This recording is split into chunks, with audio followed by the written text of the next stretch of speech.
Every morning used to begin with sunlight through the window, the sound of birds, or the smell of breakfast. But today, mornings begin with the buzz of technology. My name is Florence, late 20s, laid in bed. My phone is glowed on the nightstand. I reached for it even before opening my eyes fully. Phone screen showed dozens of notifications, 27 unread emails, 43 WhatsApp messages, TikTok alerts, Instagram likes. For many of us, the first 5 minutes of the day are not about gratitude or calm, they're about survival. Surviving the flood of notifications that hit us before we even stand up. My eyes widened as I scrolled. My heart rate quickened, visible through my smartwatch beeping. I started replying to messages, answering emails, switching between apps. I hasn't brushed my teeth yet. We tell ourselves we're being productive. But in reality, our minds are already hijacked before we've even had breakfast. I yawned, shoulders slumped. I typed an email wrongly, sighed, and retyped. Breakfast that isn't breakfast. I toast pops from toaster. As I sat on the table, phone in one hand, toast in the other. My little niece ran in and asked, "Auntie, can you look at this drawing I made?" I half glanced, still staring at my phone. I replied, "Nice, very nice. This is Technostress. You are there, but not really there. Surrounded by people, yet pulled away by a glowing screen. The emotional drain." I started scrolling news headlines, wars, scandals, TikTok trends, emails marked urgent. My expression goes from neutral anxious heavy sigh. By the time I was ready to leave for work, I had already lived through 100 emotions, fear from the news, envy from social media, pressure from work. No wonder she feels exhausted, and the day hasn't even begun. Studies shows that the brain releases stress hormones, like cortisol, just from checking notifications in the morning. The nervous system doesn't know the difference between a life or death emergency and a calendar reminder. The mirror moment. Looking at myself in the bathroom mirror. Dark circles under my eyes. I whispered softly. "Why am I already so tired?" Because your mind has been at war, before you even left the battlefield of your bed. A subtle realization. I put the phone down for a moment while brushing her teeth. The silence feels strange, almost uncomfortable. When silence feels uncomfortable, it's a sign. We become addicted to constant noise, constant updates, constant stimulation. As I rushed out the door, phone in hand, still checking emails while crossing the street. This is only the beginning. Morning overload bleeds into the commute, into work, into family time, until technostress owns every part of your life. Unless you learn how to take control. Stepping into a crowded bus, headphones in, phone glowing in my hand. The early morning city noise blends with the sound of notification pings. For many, the commute was once a pocket of peace. A time to breathe, to think, to watch the world pass by. But for me, like millions of us, even this short journey has become another battlefield. I took my seat. Immediately, my thumbs are scrolling Instagram reels, WhatsApp chats, a quick glance at work emails. Instead of rest, I choose endless scrolling. Instead of silence, I choose noise. What could have been 30 minutes of calm, becomes 30 minutes of stress disguised as entertainment. I viewed a friend's vacation photos on Instagram, sandy beaches, cocktails, wide smiles. My face falls slightly. I looked at my wrinkled work shirt in reflection on the bus window. Technostress is not only about information overload. It's also about comparison. The constant reminder that everyone seems to be living better, happier, richer lives than you. Next, I opened a news app. Headlines screaming, crisis, inflation, protests, disaster. My breathing quickened. Psychologists call this doom scrolling, consuming endless bad news. The brain reacts as if danger is right there beside you. Anxiety rises, stress hormones surge, even though she's just sitting in a bus. Missed reality. A child next to me in a bus pointed out of the window at a bright rainbow after a drizzled. Other passengers smiled. But I didn't notice, my eyes were glued to my phone. Life is still happening outside the screen. But technostress blinds us to it. We stop noticing the beautiful things around us, the small joys, the simple moments that restored the soul. Physical signs. My shoulders tense, hand clutched to phone tightly, my jaw clenched. I rubbed my forehead, another headache forming. Technostress does not wait until evening. It shows up in your body right away, tight muscles, shallow breathing, tired eyes. The body keeps score, even when you don't realize it. Research shows that multitasking on your phone during commutes raises stress, lowers memory, and even weakens focus for the entire day. You start the day mentally drained, without even noticing why. The mirror moment. Bus arrived near my office. I got up quickly, bumping into someone because I was still looking at my phone. The stranger shakes their head in frustration. I finally pocket the phone, looking embarrassed. I whispered under my breath. Why can't I just stop checking it? As I stepped off the bus, surrounded by skyscrapers and workers rushing into buildings, my phone vibrated again. I hesitated, staring at it, torn between checking and ignoring. And this is how the day begins, not with peace, not with focus, but with noise and distractions. But what happened when this technostress followed me into the office? I walked into my office building. With face looked tired though it's only 8:45 a.m. I clutched my phone like it's a lifeline. Elevator dings, as I stepped out into a busy office floor. Work used to be a place with focus, structure, and routine. Today, for millions like me, the office is no longer one task at a time. It is a digital storm. As I sat at my desk, opened laptop. Instantly, 3 things happened. Slack notifications started pinging. Email inbox flooded with urgent subject lines. A calendar alert popped up, meeting in 5 minutes. I sighed and rubbed my temples. This is the reality of technostress at work. The moment you log in, you're already behind. Task switching fatigue. I tried to write a report. On the other, was interrupted every few seconds by Slack messages, emails, and a phone buzz. Every ping demands attention. Every switch drains brain energy. Psychologists call this task switching fatigue. You feel busy all day, but at the end, you can't remember what you actually accomplished. I joined a Zoom meeting.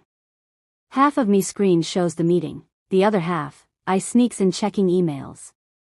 My eyes dart back and forth, clearly overwhelmed. Boss on Zoom, Florence, can you share your update? I freezed, I was paying attention any longer. Awkward silence fills the call. Technostress creates the illusion of multitasking, but the truth is that you're everywhere and nowhere. My hand cramped on the mouse. My back hunched forward. My eyes blinked rapidly as screen glared grows painful. I checked my smartwatch, it vibrated, stress levels high. Take a breath. Even machines can now detect what we ignored. The body is sounding the alarm. During lunch break, I sat alone at my desk, scrolling TikTok instead of eating properly. I laughed at a video, then instantly frowned at a negative comment on her own post.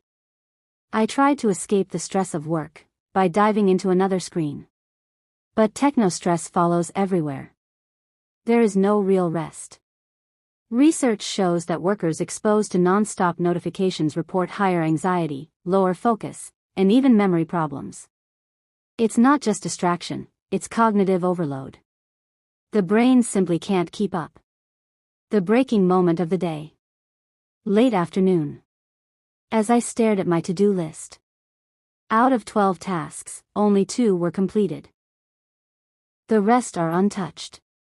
My email showed 75 unread messages. Slack is still pinging. I buries my face in my hands. I whispered to herself. I worked all day, but why does it feel like I did nothing? I grabbed her bag, exhausted, and walked out of the office. But even as she left, her phone vibrated again, her boss emails, Need this by tomorrow morning. This is the cost of the office juggle. Productivity is lost, health is drained, and peace is stolen. But the storm doesn't end at work, it follows her home. Night restless. Dark room. I laid on the bed, phone glowing inches from my face. I scrolled through work emails, then social media, eyes heavy but unable to stop. My mind has been racing since morning. But now, even my body refused to rest. Because Technostress doesn't stop when the laptop closed. It follows you into the night. I puts the phone down at 1:47 a.m.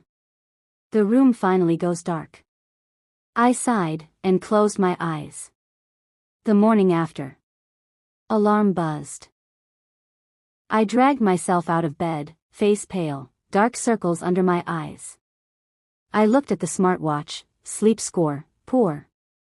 Heart rate already elevated. Sleep is the first victim. When your brain is overstimulated by screens, it cannot enter deep rest. You wake up tired, even after 8 hours in bed. I walked into the office the next morning, within an hour of staring at the screen, a dull headache build. Colleague asked, "Are you okay, Florence?" I forced a smile, "Just tired." "I'll be fine." But it's not just tiredness. It's the body sending signals, warning lights flashing on the dashboard. Hours of sitting, staring, and tensing up create pain that spreads through the body. Shoulders tighten. Backs ache. Fingers cramped. The body held on to the stress the mind tries to ignore. Later afternoon. A sudden ding from my email. My chest tightened. I felt my heart pounding, palms sweaty. I gasped quietly, overwhelmed. This is the fight or flight response. The body reacts to every digital alert as if it were danger.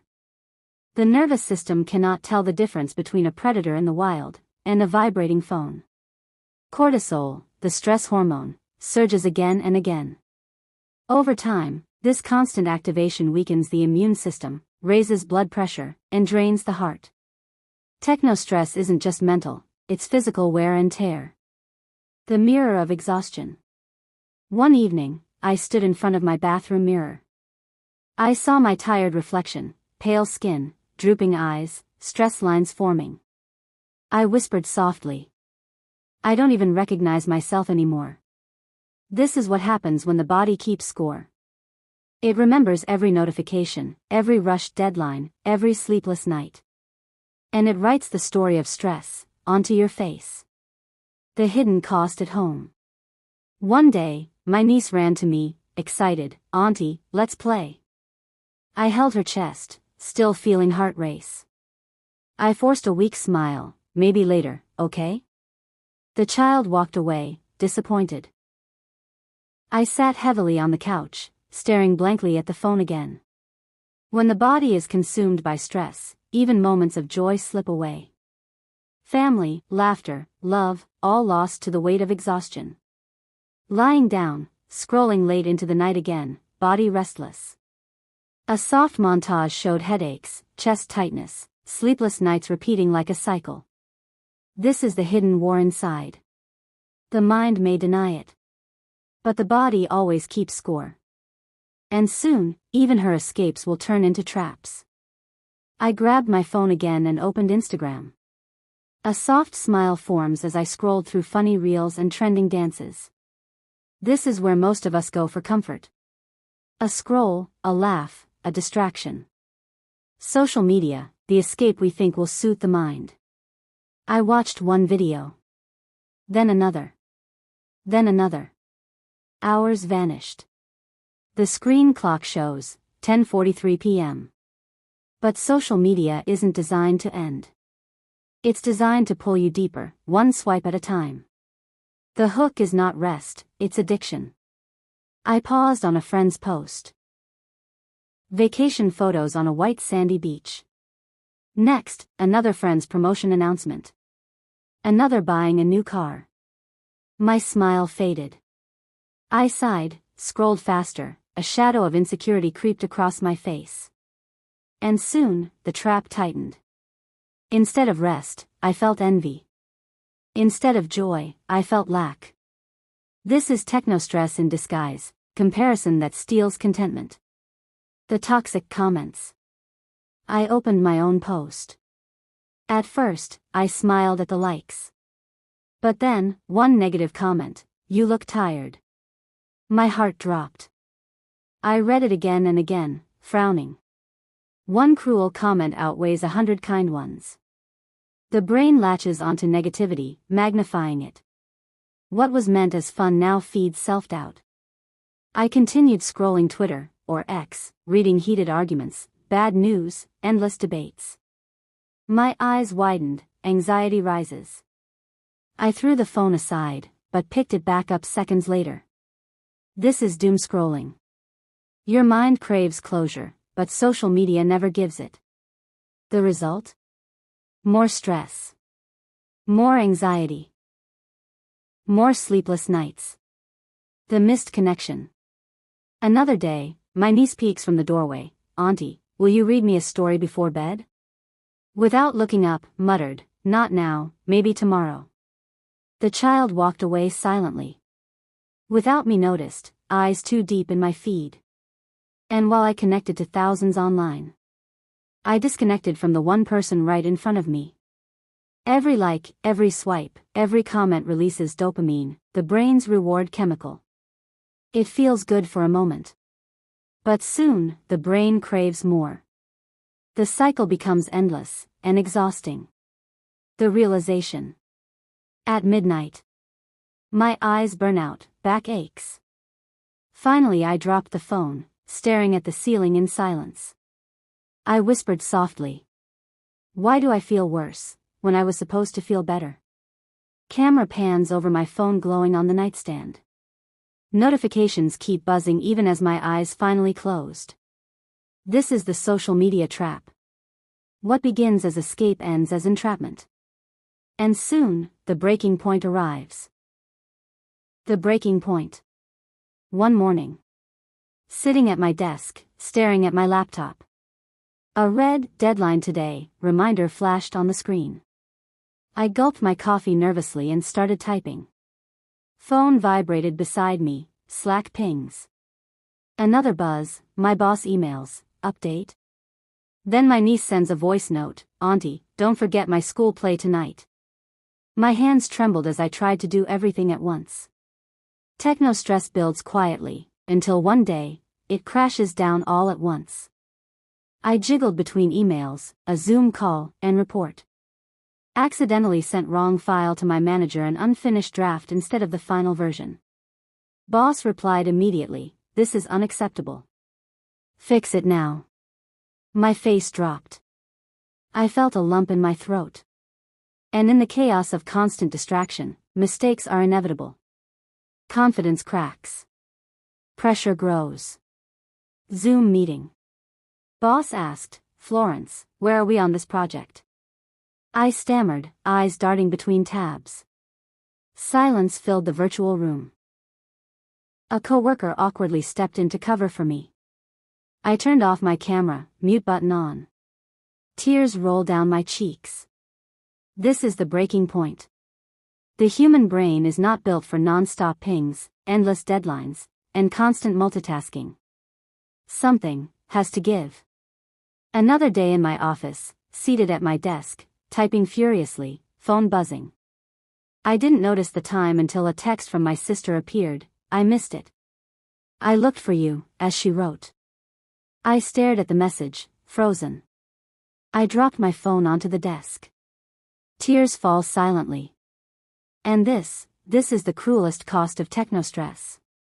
Not just lost focus. Not just lost health. But lost moments you can never get back. The confrontation. At home, my sister confronted me softly but firmly. "You're here, Florence, but you're not really here. She just wanted you there. We just wanted you there." I stood speechless, guilt written all over my face. I whispered. I don't know how to stop." That night, I sat alone on the couch. Phone buzzing beside me. I refused to pick it up this time. I just stared into space, hands trembling, body heavy. This is when many realized, technology owns them, not the other way around. Burnout is the final stage of technostress. It shows up as exhaustion, anxiety, and emotional disconnection. Left unchecked, it can damage both mind and body for years. I finally whispered to myself, voice breaking. I can't live like this anymore. I shuts my laptop. For the first time, I pushed my buzzing phone away. I leaned back, tears still flowing, but my eyes showed the tiniest spark of awareness. And in this lowest moment, a seed of change was planted. For every breaking point carries a choice: stay broken, or begin to rebuild. If you are watching this everyday life experiences video, which unarguably, most of us are trapped by technostress. Therefore, in order not to allow technostress consume you, kindly adhere to these following practical life lessons. 1. Set digital boundaries. Schedule tech-free hours daily to allow your brain and body to recharge. 2. Prioritize sleep over screens. Avoid scrolling before bed. Replace late-night screen time with reading, journaling, or mindfulness. 3. Manage notifications. Turn off non-essential alerts. They trigger constant stress signals in the brain. 4. Practice digital detox. Dedicate at least one day or a few hours weekly away from gadgets to reset. 5. Mindful tech use. Be intentional with online time. Ask, am I using this device, or is it using me? 6. Balance work and life. Separate work tools from personal devices to avoid 24/7 stress. 7. Invest in real connections. Face-to-face interactions restore emotional balance more than digital chats. 8. Listen to your body. Headaches, eye strain, and fatigue are signals to unplug and rest.